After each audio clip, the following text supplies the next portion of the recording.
ಧಾರಾವಾಹಿ ಇದೀಗ ಶುರುವಾಗುತ್ತಿದ್ದು ಈ ಒಂದು ಧಾರಾವಾಹಿಗೆ ತುಂಬಾನೇ ನಿರೀಕ್ಷೆಯೂ ಸಹ ಇದೆ. ಕರ್ಣ ಧಾರಾವಾಹಿಯಲ್ಲಿ ಭವ್ಯ ಗೌಡ ಮತ್ತೆ ಕಿರಣ್ ರಾಜ್ ಅವರು ಒಂದು ಪ್ರಮುಖ ಪಾತ್ರದಲ್ಲಿ ನಟಿಸ್ತಾ ಇದ್ದಾರೆ. ಧಾರಾವಾಹಿಯ ಸೀರಿಯಲ್ ಶೂಟಿಂಗ್ ಕೂಡ ಇದೀಗ ಸ್ಟಾರ್ಟ್ ಆಗಿದೆ. ಜೊತೆಗೆ ಪ್ರೋಮೋವನ್ನು ಕೂಡ ಸ್ಟಾರ್ಟ್ ಮಾಡಿದ್ದಾರೆ. ಎಲ್ರಿಗೂ ಕೂಡ ಇಷ್ಟ ಆಗಿದೆ. ಧಾರಾವಾಹಿಯನ್ನ ನೋಡೋಕೆ ಜನರು ಕೂಡ ತುತ್ತ ತುದಿಯಲ್ಲಿ ವೆಯ್ಟ್ ಮಾಡ್ತಾ ಇದ್ದಾರೆ ಅಂತ ಹೇಳ್ಬೋದು. ಯಾಕೆಂದ್ರೆ ಈ ಒಂದು ಧಾರಾವಾಹಿ ನೆಕ್ಸ್ಟ್ ಲೆವೆಲ್ ಫೇಮಸ್ ಆಗೋದು ಗ್ಯಾರಂಟಿ. ಧಾರಾವಾಹಿಗೆ ವೀಕ್ಷಕರು ತುಂಬಾನೇ ಕ್ರೇಜ್ ಕ್ರಿಯೇಟ್ ಆಗುತ್ತೆ. ಯಾಕಂದ್ರೆ ಆರಂಭದಲ್ಲಿ ಅಂದ್ರೆ ಮೊದಲ ವಾರದಲ್ಲಿ ಖಂಡಿತವಾಗಿಯೂ ಕೂಡ ತುಂಬಾ ಚೆನ್ನಾಗಿ ಇಂಟ್ರೆಸ್ಟಿಂಗ್ ಇಂದ ಬಂದೇ ಬರುತ್ತೆ. ಸೊ ಹೀಗಾಗಿ ಜನರು ಯಾವಾಗ ಸ್ಟಾರ್ಟ್ ಆಗುತ್ತೆ ಅಂತ ತುಂಬಾ ಜನ ಕೂಡ ಪ್ರಶ್ನೆನ ಮಾಡ್ತಾ ಇದ್ದಾರೆ. ಸೊ ಖಂಡಿತವಾಗಿಯೂ ಕೂಡ ಈಗಾಗಲೇ ಪ್ರೋಮೋವನ್ನು ಕೂಡ ಅತಿ ಶೀಘ್ರದಲ್ಲಿ ಟಿವಿ ಕೂಡ ರಿಲೀಸ್ ಮಾಡ್ತಾರೆ.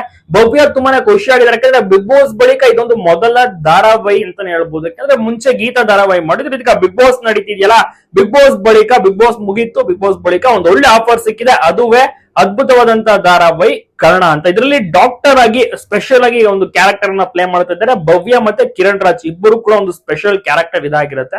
ಸೊ ಹಾಗಾಗಿ ಶೂಟಿಂಗ್ ಎಲ್ಲವೂ ಕೂಡ ತುಂಬಾನೇ ಚೆನ್ನಾಗಿ ನಡೆಯುತ್ತೆ. ಮತ್ತೆ ರೈನ್ ಎಫೆಕ್ಟ್ ಅಲ್ಲಿ ಈಗ ಪ್ರೊಮೋ ಶೂಟಿಂಗ್ ಕೂಡ ಮಾಡಿದ್ದಾರೆ. ಎಲ್ಲರೂ ಕೂಡ ಇಷ್ಟಪಟ್ಟಿದ್ದಾರೆ. ಸೊ ಮಿಸ್ ಮಾಡೋದು ಎಲ್ಲರೂ ಕೂಡ ನೋಡ್ಲೇಬೇಕಾಗುತ್ತೆ.